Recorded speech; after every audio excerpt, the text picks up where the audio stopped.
185 টাকা ক্রয় মূল্য, বিক্রয় মূল্য 460। দ্বিগুণের বেশি, অর্ধেক না। ওয়ান মান কোনটা?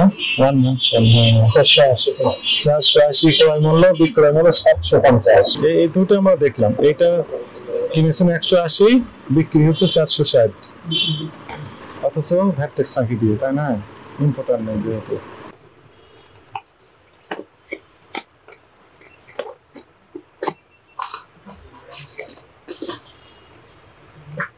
এটা কবে যেন ম্যাচ শেষ হয়েছে? 11-24 সালে ম্যাচ শেষ। মিষ্টি হয়ে গেছে, এটা ম্যাচ শেষ হয়েছে। এগুলো সব বিদেশি মনে হয়, তাই না? বাইরে প্রোডাক্ট। এমআরপি আপনি লিখে দিয়েছেন কোন বেসিসে? কোথা থেকে কিনেছেন এগুলো? কিছু লাগেজ পার্টি আছে, লাগেজ পার্টি এখানে দিয়ে যায়। আর কোথা থেকে কিনেছেন? ডিসিসি থেকে কিনি। ডিএনসিসি। ওরাও তো ফেক প্রোডাক্ট বিক্রি করে। চকবাজার থেকে কিনে আসেন? আমরা চকবাজার থেকে কিনি। লাগেজ থেকে কিনি আর ওখানে ডিসিসি। লাগেজ মানে কি? বাইরে থেকে নিয়ে আসলে ওনার থেকে নিলাম। ভাই ব্যবহারের জন্য কয়টা নিয়ে আসলে বলেন? বেশি নিয়ে আসলে না, কিন্তু প্রচুর পরিমাণে লেগেজ প্রোডাক্ট। যত কসমেটিক্সের দোকানে যাই সবগুলো লেগেজ প্রোডাক্ট। এত লেগেজ প্রোডাক্ট আসে কোথা থেকে? আর ভ্যাট ট্যাক্স ফাঁকি দিতে আসতেছে, তাই না? এগুলো তো অপরাধ। আপনি দাম রেখেছেন এটা 490 টাকা, কিনেছেন কত করে এটা? এটা আমার কিনে আছে সামথিং 350 থেকে 60 ক্যাশ মেমো আছে। কম্পিউটার দেওয়া আছে তো। কম্পিউটারে তো আপনি সব লিখেছেন। ক্যাশ মেমো আছে। ক্যাশ মেমো আছে। লাখ মার্কস। মানে এটা লাখ মার্কস। এটা আমার 150 টাকা। হ্যাঁ, বিশেষ। আপনি কত দাম ধরেছেন? 185 টাকা ক্রয় মূল্য, বিক্রয় মূল্য 460। দ্বিগুণের বেশি, অর্ধেক না, তাই না? ওয়ান মান কোনটা? ওয়ান মান 480 ক্রয় মূল্য, বিক্রয় মূল্য 750। এই দুটো আমরা দেখলাম। এটা কিনেছেন 180, বিক্রি হচ্ছে 460, অনেক দ্বিগুণের বেশি লাভ করতেছে, অথচ ভ্যাট ট্যাক্স ফাঁকি দিয়ে, তাই না? ইম্পোর্টার নেই যেহেতু। কোথায় এটা? মৌলভীবাজার। তো বললেন তো মৌলভীবাজার থেকে নিয়ে আসেন না? তো মৌলভীবাজার তো চকবাজার। এটা চকবাজার যে লেখা আছে চকবাজার।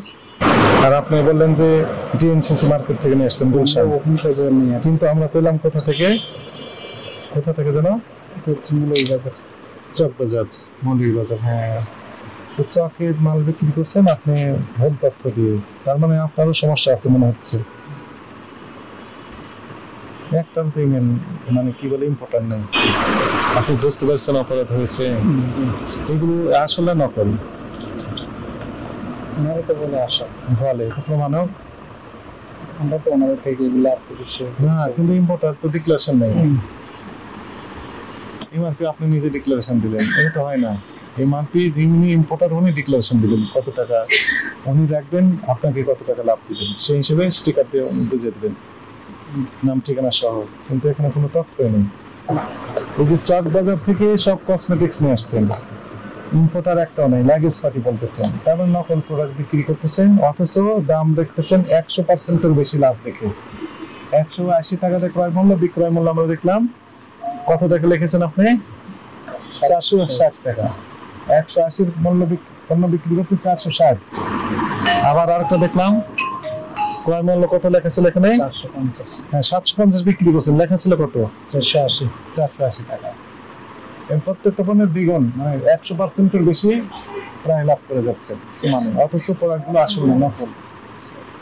আসল যদি হতো তাহলে আমরা কাগজ পেতাম, কোনো ডকুমেন্টেশন দরকার ছিল।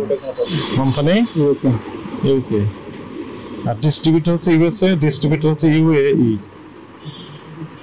অর্থাৎ কেএসএ, সৌদি আরব, দুবাই এবং ইউএসএ। হ্যাঁ, ইউএসএ। এটা হচ্ছে ডিস্ট্রিবিউটর, আর তৈরি হচ্ছে ইউকে, ইউনাইটেড কিংডম। কিন্তু কোনো তথ্য নেই। কি অপরাধ আপনি করেছেন বলেন তো? আপনি বলেন। একটু জোরে বললে ভালো হবে। হ্যাঁ এবং বলেছেন কোথা থেকে নিয়ে আসছেন ডিসিসি, কিন্তু বাস্তবতা হচ্ছে কোথা থেকে পাওয়া গেল মৌলভীবাজার চকবাজার থেকে। আরেকটি অপরাধ কি জানো মেয়াদোত্তীর্ণ আমাদের রেগুলার হ্যাঁ কয়েকটা ওষুধ দিয়ে যাচ্ছে ডেট এক্সপায়ারি হয়ে গেছে। এই অপরাধ আপনি স্বীকার করেন? যার আইনের ভাষায় এটি অপরাধ। এই অপরাধ আপনি যেহেতু করবেন না বলছেন, এই শর্তে আপনাকে সতর্কতামূলক ভাবে 30,000 টাকা জরিমানা আরোপ করা হলো। ভবিষ্যতে আর আর হবে না হবে না এই শর্তে।